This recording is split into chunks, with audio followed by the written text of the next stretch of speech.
Yemen में हौसियों के हमले से मचा कोहरान। ड्रोन और बैलिस्टिक मिसाइल हमले में 18 फौजियों की मौत हुई है। सही सुन रहे हैं आप। पूरी जानकारी इस वीडियो के जरिए आपको देंगे। यमन में हौसियों ने एक बार फिर बड़े पैमाने पर बैलिस्टिक मिसाइल और ड्रोन से हमला कर दिया है। इस हमले में 17 फौजियों समेत 18 सरकारी सिक्योरिटी एहलकारों की मौत हो गई है, जबकि कई एहलकार जख्मी हुए हैं।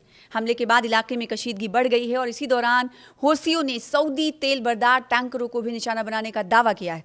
यमन में जारी कशीदगी के बीच एक बार फिर तशद्दुद ने तबाही का मंजर दिखाया है।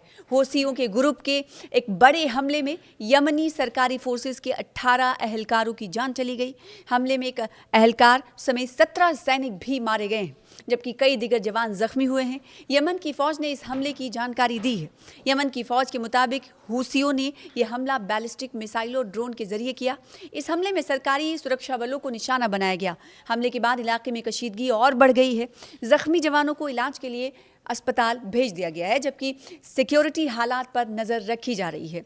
और ये भी याद रखना है कि यह हमला ऐसे वक्त में हुआ है जब इलाके में पहले से ही कशीदगी बढ़ती जा रही है।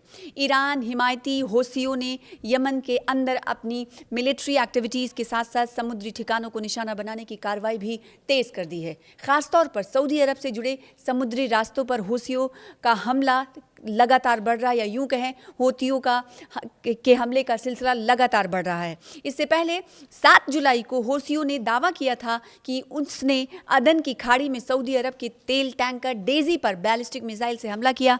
हौसियों ने अपने बयान में कहा कि मिसाइल हमले में जहाज़ को निशाना बनाया गया है और उसे अपना रास्ता बदलने के लिए मजबूर होना पड़ा।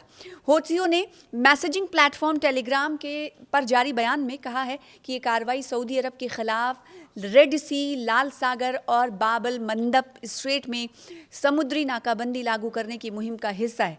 ग्रुप ने दावा किया है कि वो अपनी मांगें पूरी होने तक सऊदी के तेल जहाज़ों को निशाना बनाता रहेगा।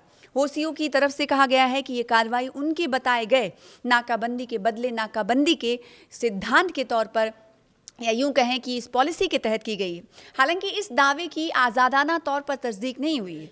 इससे एक दिन पहले भी हौथियों ने उत्तरी लाल सागर में याम्बू के तट के पास सऊदी तेल टैंकर वफा पर बैलिस्टिक मिसाइल हमले का दावा किया था।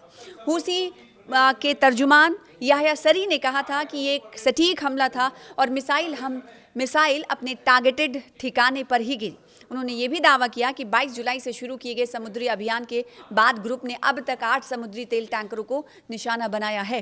तो दूसरी जानिब समुद्री सलामती से मुतालिक ब्रिटेन के इदारे United kingdom maritime trade operations ने 5 अगस्त को यमन और स्टेट ऑफ हॉर्मुज के करीब टैंकरों पर हमलों की घटनाओं की 2 अलग अलग जानकारी दी थी। इदारे के मुताबिक दोनों वाक़यात में जहाज़ों पर मौजूद तमाम अफराद महफूज रहे और पर्यावरण को किसी भी किस्म का नुकसान नहीं पहुँचा, इन्वायरमेंट को किसी भी तरह का नुकसान नहीं पहुंचा। फिलहाल इन मामलों की तहकीकात अभी जारी है। तो इस वक्त हूसी अपने दम पर कहा जा सकता है कि बेदम कर रहे हैं कई ममालिक को, और या फिर यूं कहें नाक में दम करना तो इस गलत नहीं होगा। हूसियों ने कई ममालिक के नाक में दम कर रखी है, क्योंकि पिछले दिनों आपने देखा होगा कि हूसियों की तरफ से भारतीय जहाज़ को भी निशाना बनाने की खबर आई थी। हालांकि गनीमत ये थी कि हूसियों के जरिए उस हमले में तमाम जो नाविक थे, जो जहाज़ में सवार थे, शिप में सवार थे, वो सभी को सुरक्षित महफूज तरीके से बाहर निकाल लिया गया।